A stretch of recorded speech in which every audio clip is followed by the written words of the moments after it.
Okay, in this video, I'm just going to show the further concepts relating to the signal and data. And we are actually doing what IIT Kharagpur with the computer networks as our course, and we are dealing some module, which is module 2, by the way. And in that module, with the extension of the concept signal characteristics, a signal can be represented or as a function of time. We have learned as it varies with time. However, it can also be expressed as a function of frequency. That is, a signal can be considered as a composition of different frequency components. Thus, a signal has both time domain and frequency domain representation. That is absolutely right. A signal has both time domain and frequency domain representation. Time domain concepts: a signal is continuous over a period if limit t is equal to a, s of t is equal to s of a for all a, that is, there is no break in signal. A signal is discrete if it takes only a finite number of values. A signal is periodic if and only if s is equal to time plus which is the t is equal to s of t for minus alpha is less than t is less than alpha, where t is a constant known as period. Okay, the period is measured in second. In other words, a signal is a periodic signal if it completes a pattern without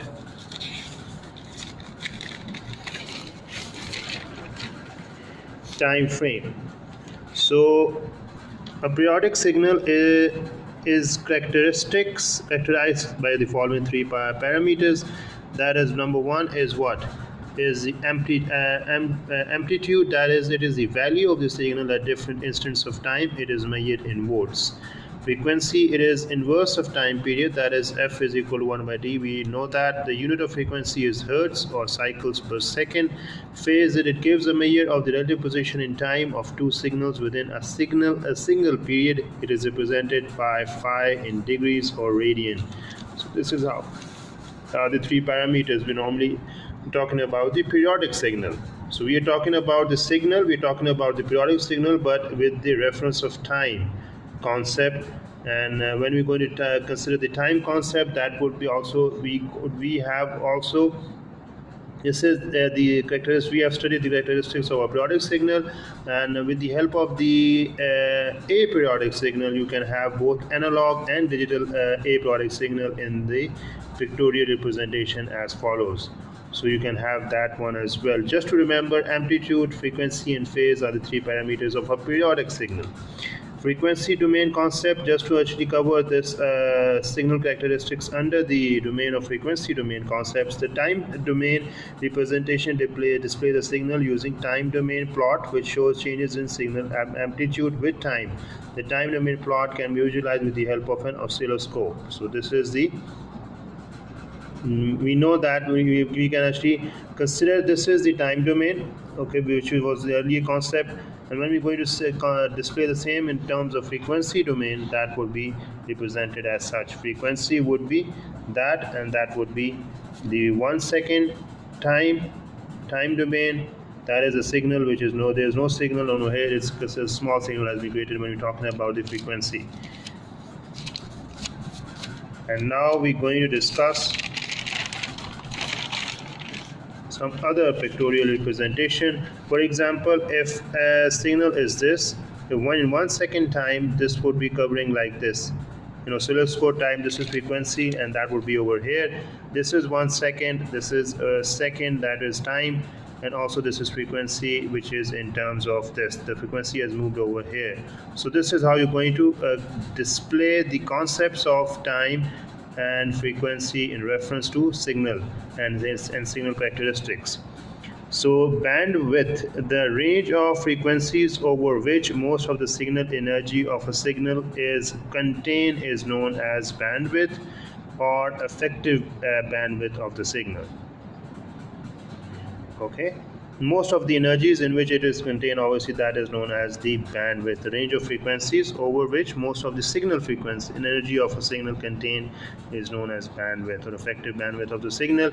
Baseband is one which uses digital signaling, which is inserted in transmission channel as voltage pulses. On the other hand, uh, broadband systems are those which use analog signaling to transmit information using a carrier of high frequency, that is the baseband. Okay, so there's some of the questions as well. Distinguish between data and signal. We have covered that in our first video regarding IIT Kharagpur. And there's other which is bit interval. Time required to send one signal, that is one signal bit. And the bit rate is the number of bit intervals per second, and bit rate is the number of bits in 1 second. That is the bit rate, number of bits in 1 second. And time required to send one signal bit is known as the bit interval. So this is, you're going to actually explain some of the characteristics under the time frame concepts, frequency frame concepts, and displaying it in the form of a graph which is in front of you, and you can also explain some of the other definitions as well. So I hope I have explained enough just for the case of completing this module, and also just helping the notes to be completed as well.